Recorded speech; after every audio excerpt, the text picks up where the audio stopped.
रामकृष्ण हरे सज्जन हो. आज आपणाला सुदामा को देखत श्याम हसे या सूरदासजींच्या अभंगावर थोडं गाऊन आणि विश्लेषण सांगणार आहे.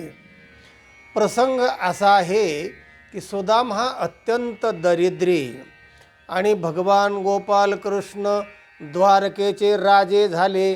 ते बालपणीचे मित्र होते, पण एवढा फरक झाला. सुदामा खाली दारिद्र्यात राहिला आणि भगवान द्वारकेचा राणा झाला. आणि तो सतत भगवान गोपाल कृष्णाचं नाम घेत असायचा. श्रीकृष्ण गोविंद हरे मुरारे, हे नाथ नारायण वसुदेव नारायण. ते बायकोला काय पटत नसायचं. ते म्हणायचे, अहो एवढा मित्र जर तुमचा श्रीमंत आहे, रात्रंदिवस तुम्ही त्याचे नाम घेताय, तर मग आपलं एवढं मोठं 12 गाड्या दारिद्र्य आहे, जा त्या मित्राला काहीतरी मागा. मुलं बाळं उपाशी अर्धापोटी झोपतायत. सुदामा काय जायला तयार नसायचा. ती एक दिवशी म्हटली, हे बघा त्यात जर नाव घेतलं तर खबरदार माहेरी निघून जाईल. तो मित्र गेला खड्ड्यामध्ये. आणि मग सुदामाला असं वाटलं, फारच हट्ट धरते ना, तर एकदा जाऊच, भेटही होईल आणि बघूया, हिचंही समाधान होईल, स्त्री हट्ट पूर्ण होईल. म्हणले ठीक आहे जातो, पण काहीतरी मित्राला भेटायचं म्हणजे रिक्त हस्ते न नोपे याद राजानम देवताम गुरुम. गुरुकडे जाताना, मित्राकडे जाताना मोकळ्या हाताने जाऊ नये, त्याला आवडीचं काहीतरी घेऊन जावं. म्हणले काय लागतं त्याला? म्हणजे काय नाही, त्याला काही चालतं. पत्रम पुष्पम फलम तोयम, कशातही तो संतुष्ट असतो. तो फक्त भाव बघतो, पण भाव प्रगट करायला काहीतरी पाहिजे ना साधन. ठीक आहे म्हणले. आणि ती बाई शेजारणीकडे गेली. म्हणले काय तुमच्याकडे आहे का? आमचे निघालेत म्हणले मित्राला भेटायला, उद्या जाणार आहेत. ते म्हणले काय नाही बाई, पोहे आहेत माझ्याकडे थोडे. म्हणले द्या, उसने द्या, मी केव्हा तरी देईन तुमचे. आणि तिने ते 3 पसे पोहे उसने दिले. तिने घरी आणले, सुदामाला गोठड्यात बांधून दिले धोत्रामध्ये. आणि सुदामा गेला. हरिनाम श्रीकृष्ण गोविंद हरे मुरारे. द्वारकेमध्ये गेला. ते भव्य दिव्य द्वारका बघितले. एवढा मोठा आनंद झाला. आहा हा. मित्राचं वैभव पाहून मित्राला जर आनंद झाला तर तो खरा मित्र असतो. त्याचा मित्राचं वैभव पाहून काही काही जळतात सुद्धा, असे पण काही मित्र आहेत.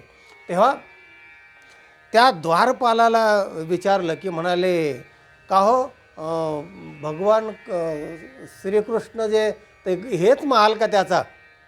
म्हणाले हो हाच महाल आहे. नाही सगळे महाल सारखेच वाटतात, पण हाच महाल का? म्हणले हो. आणि ते सुदामजीचे ते कपडे ती अवस्था पाहून ते म्हणले मला भेटायचं आहे. तर म्हणले नाही भेटता येणार, तुम्ही हे असल्या परत कोण तुम्ही द्याय? म्हणले मी बालपणीचा मित्र आहे, माझं नाव सुदामा आहे आणि मला त्याला भेटायचं आहे हो. तो म्हणला तसं नाही भेटता येणार, मी जाऊन परवानगी काढून येतो. तो द्वारपालात गेला. भगवान सगळ्या स्त्रियांमध्ये गप्पा मारत बसले होते. याने सांगितलं, भगवान तो कोण? सुदामा नावाचा तुमचा बालपणीचा मित्र आला आहे आणि तुम्हाला तो भेटू इच्छितो आहे. भगवान एकदम ताडकीने उठले. अरे पहा, म्हणजे मित्रप्रेम बघा. बरं बरं म्हणाले, ठीक आहे. स्त्रियांना काही वाटू नये बावट असल्यासारखं म्हणून भगवान पुन्हा बसले. म्हणले त्याला आत पाठव. आणि त्याला आत पाठवलं. आणि मग भगवंताने त्याला आनंद देण्यापूर्वी विरह निर्माण केला आणि मग आनंद दिला की त्या आनंदाची उंची अधिक असते. तर सूरदासजींनी अभंगामध्ये त्यांच्या पद्यामध्ये किती सुंदर मांडले बघा.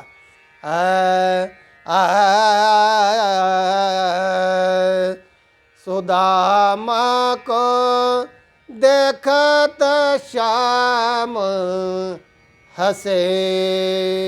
सुदामा जवळ आला तर भगवंताच्याकडे पाहून खदखद हसायला लागले, कुत्सित बुद्धीने हसायला लागले. तर सुदामा जरा आणखीन असा काळवंडल्यासारखा झाला की अरे बापरे. सुदामा को देखत श्याम हसे. सुदामा म्हणला, देवा अरे आपण बालपणीचे मित्र आहोत आणि तुला भेटण्याची मी आतुरतेने वाट बघत होतो. आत्ता आलोय आहे आणि तू मला हसतोस.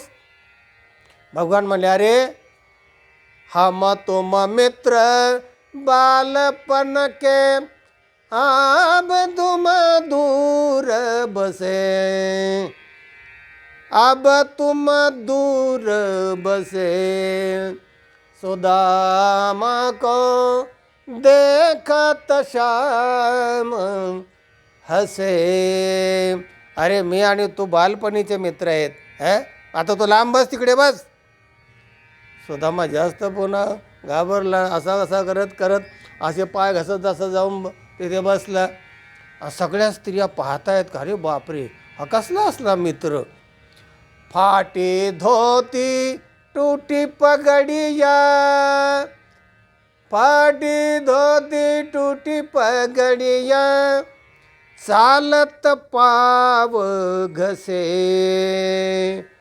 फाटलेली धोतर, तुटलेली पगडी आणि चालताना असे पाय घासत घासत चालला सुदाम्या बाजूला बसण्यासाठी.